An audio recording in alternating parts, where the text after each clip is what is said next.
Whenever you pull out your phone to get a ride, you tap that button, and a few minutes later, a car appears. It feels like magic, doesn't it? But what's really happening behind that screen? Well, today, we're going to pull back the curtain and unpack the incredible story of your Uber ride. Seriously, just think about it for a second. In the time it takes you to put your phone back in your pocket, a whole system has sprung into action. So what is going on in that tiny window of time to make it all happen? Well, it's definitely not magic. It's this amazing, complex dance between super smart technology, a pretty clever business model, and a massive network of real people. You, the rider, and them, the driver, all coordinated in basically the blink of an eye. I think the best way to really get our heads around this is to follow one single ride from the very beginning to the very end. That way, we can see how the tech, the money, and the people all come together. So, let's make this real. Imagine a university student in Abuja. Classes are done, they've just missed the last bus home, and they need a safe, reliable way to get back. This is where our story starts. For our student, the experience is beautifully simple. You just open the app, pop in where you're going, you see the price right there, and boom, you confirm. A few taps, and that's it. A car is on its way. Simple, right? But what's happening under the hood is anything but. Okay, so this is where it gets really cool.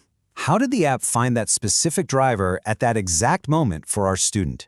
Well, this is the job of Uber's incredible digital matchmaking engine. Think about it. All these things are happening at once. GPS is tracking everyone's location in real time. A powerful algorithm instantly scans for the best positioned driver. Machine learning is predicting traffic and demand to set that upfront price. And all of it is wrapped up with secure payments and a rating system to build trust. It's like a symphony of data, all playing in perfect harmony. So, our student is in the car, on their way home. The ride is happening. But what about the money? How does it actually get from the student's account to the driver's pocket? Let's follow the money trail. So for this particular trip, the app calculated a total fare of 5,000 naira. That's the amount that gets charged. But the big question is, who gets what? The way Uber makes its money is actually pretty straightforward. It's a commission-based model. Generally, they take about a 25% cut of every single fare. The rest, that big 75% slice of the pie, goes straight to the driver.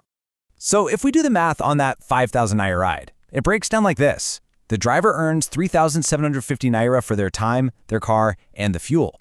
The other 1,250 naira goes to Uber as their service fee. That simple split is what fuels their entire global operation.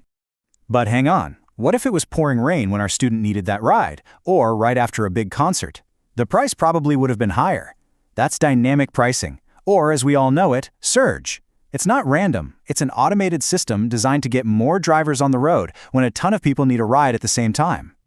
Here's how it works in practice. Let's say a normal fare is 3,000 naira. During a surge, you might see a 1.5x multiplier. Suddenly, that same ride costs 4,500 naira. The higher price does two things. It makes some riders think, maybe I'll wait a bit, and it signals to drivers, hey, it's busy, you can earn more now. It's just classic supply and demand, happening in real time. Now, this ability to manage supply and demand, that's kind of Uber's secret sauce. And pretty early on, they realized that this technology, this platform, could be used for a lot more than just getting people from point A to point B. Exactly. Uber's core idea, connecting someone who needs something with someone nearby who can provide it, is incredibly versatile, so they expanded. You've got your standard UberX, but then you have premium options. Then came Uber Eats for food, Uber Connect for packages. They've transformed from just a taxi app into a massive logistics platform. But a system this big isn't just about cool tech and business models. It has a massive, real-world impact on all of us. So let's take a balanced look at the good and the bad for both riders and drivers. For riders, like our student, the pros are pretty obvious. The convenience is just unmatched. Payments are seamless, you know exactly what you're paying before you even get in the car, and a lot of the time, it's the fastest option available. But on the flip side, we've all been there. Nobody enjoys getting hit with that high surge pricing when you're in a hurry. And if you're in a less busy area, sometimes you can be left waiting for a car that might never show up. And what about for the drivers? Well, it's a real mixed bag. The biggest advantage, of course, is the flexibility. You are your own boss, you work when you want to. But that freedom comes at a price.